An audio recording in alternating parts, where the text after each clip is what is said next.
Nah, ini menarik ini. Apa tanggapan Ustadz ketika Ustadz dihujat oleh para netizen?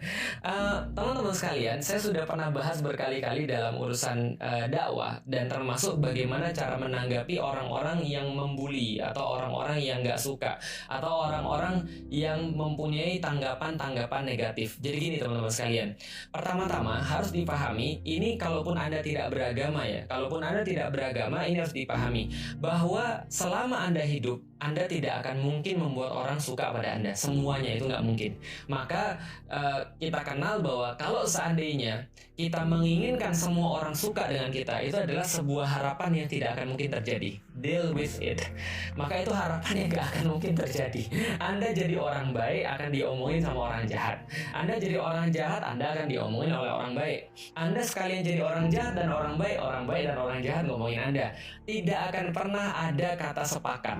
Oleh karena itulah di dalam nasihat-nasihat oleh para ulama-ulama kita disampaikan, memang yang paling bagus adalah menerima bahwasanya kita tidak akan pernah hidup tanpa diomongin oleh orang lain.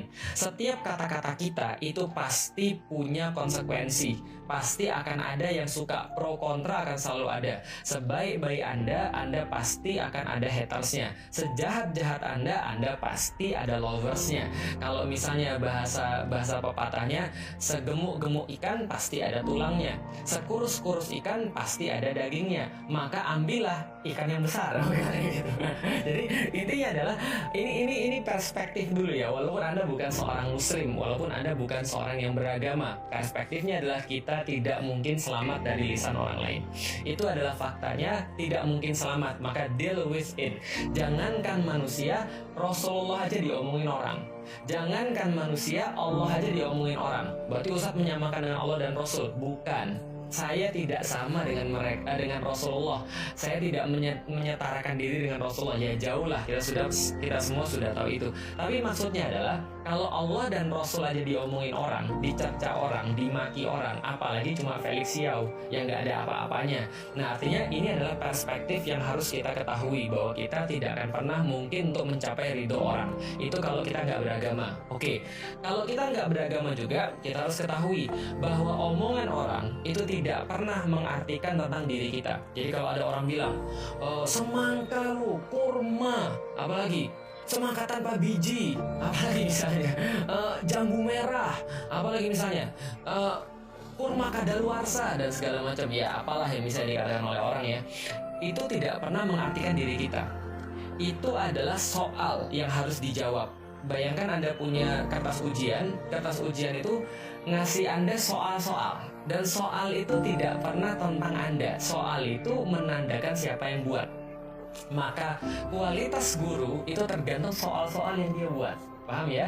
Karena soal itu bukan tentang kita. Apa yang menyebabkan kita punya nilai? Cara kita menjawab. Cara kita menjawab itulah yang nanti akan dinilai. Cara kita merespons itulah yang nanti akan menentukan kadar diri kita. Ingat baik-baik, bahwasanya tidak pernah omongan orang lain itu menentukan diri kita. Tidak pernah makian orang lain menentukan diri kita. Cara kita merespon itu yang menentukan Anda emas atau Anda sampah. Jadi cara merespon. Dan Anda harus tahu, walaupun Anda bukan muslim sekalipun, Anda bukan orang yang beragama sekalipun, tidak ada satupun orang yang bisa untuk menyakiti diri Anda kecuali kalau Anda mengizinkan.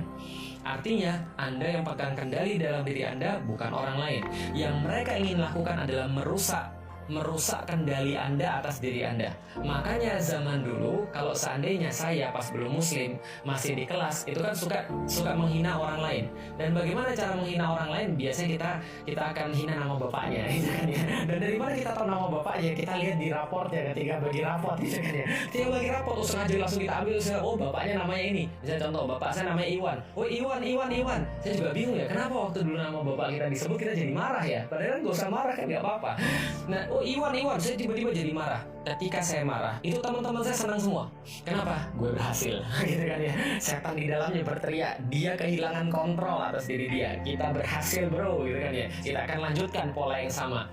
Jadi polanya jelas. Kalau itu mendisturb dia, itu mengganggu dia dan membuat dia jadi marah, berarti orang yang membuli itu jadi senang. Jadi dengar baik-baik teman sekalian, walaupun Anda bukan muslim, nanti saya akan jelaskan bagaimana perspektif Islam. Kalaupun Anda bukan muslim, Anda harus tahu kemenangan terbesar yang Anda bisa berikan pada orang-orang yang membuli adalah Anda marah, Anda lepas kendali. Jadi kalau Anda lepas kendali, itu yang ditunggu-tunggu. Maka dia akan terus membuli lagi sampai Anda nangis, sampai Anda ujung-ujungnya apa? Yang mereka inginkan Anda berhenti dengan apa yang Anda lakukan. Itu yang syaitan inginkan. Syaitan menginginkan agar orang tuh putus asa dengan apa yang dia lakukan. Kalau itu adalah hal yang baik, maka syaitan menginginkan dia putus asa untuk melakukan hal yang baik lalu berhenti dengan hal yang baik yang dia lakukan. Kalau itu adalah sesuatu hal yang biasa, maka syaitan inginkan adalah dia merasa dia worthless, dia merasa dia tidak berharga. Jadi artinya ini yang harus kita tahu dulu secara umum ya, secara umum. Nah, apalagi seorang muslim. Ini perspektif agama. Perspektif agama bagaimana caranya? Anda harus menjelaskan pada diri Anda sendiri. Untuk apa Anda ngomong? Untuk apa Anda berbuat? Untuk apa Anda menulis? Untuk apa Anda melakukan segala sesuatu?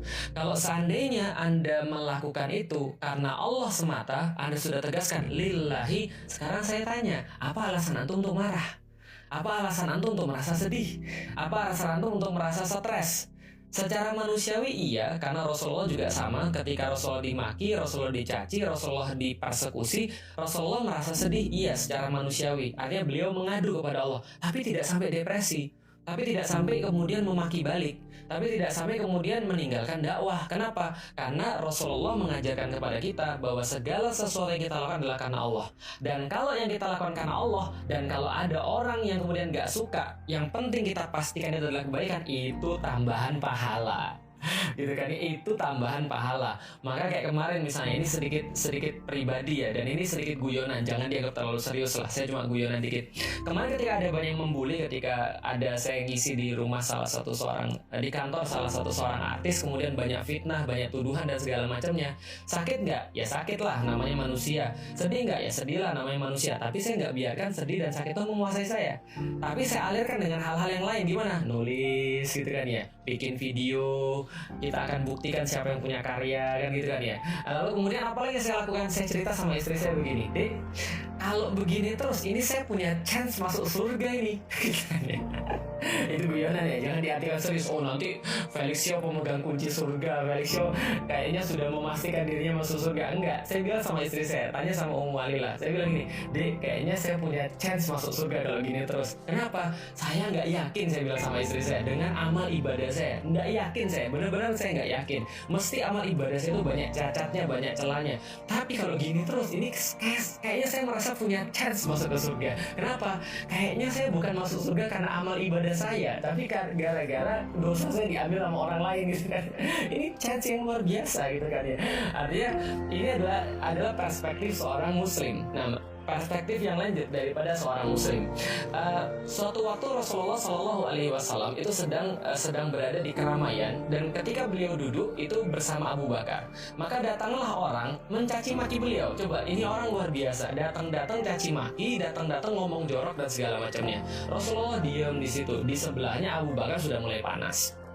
Ketika sudah mulai panas, akhirnya setelah nggak tahan lagi, Abu Bakar membalas cacian orang tadi. Ketika Rasulullah melihat Abu Bakar dan mendengar Abu Bakar membalas cacian tadi, maka Rasulullah kemudian berdiri dan pergi. Lalu Abu Bakar tentu merasa dong, wah ini ada masalah nih kayaknya ini. Lalu kemudian Rasulullah didatangi sama Abu Bakar. Abu Bakar datangnya, Rasulullah, tolong saya dijelaskan ini kenapa engkau bisa pergi dan engkau berdiri dan pergi dari situ. Padahal ketika dicaci engkau diam. Rasulullah berkata, iya, karena tadi pas dia mencaci kita, malaikat bersama kita mendoakan kita, dan malaikat mendoakan kita dengan perkara-perkara yang baik. Tapi pas kamu balas, yang datang syaitan. Dan saya nggak mau bersama syaitan, maka saya pergi. Artinya adalah apa teman-teman sekalian? Kita harus memahami bahwa sekali lagi kata-kata orang nggak pernah menentukan tentang kita, tapi begitu kita balas dia, maka syaitan berhasil. Kenapa syaitan berhasil? Ada dua orang sedang maki-makian.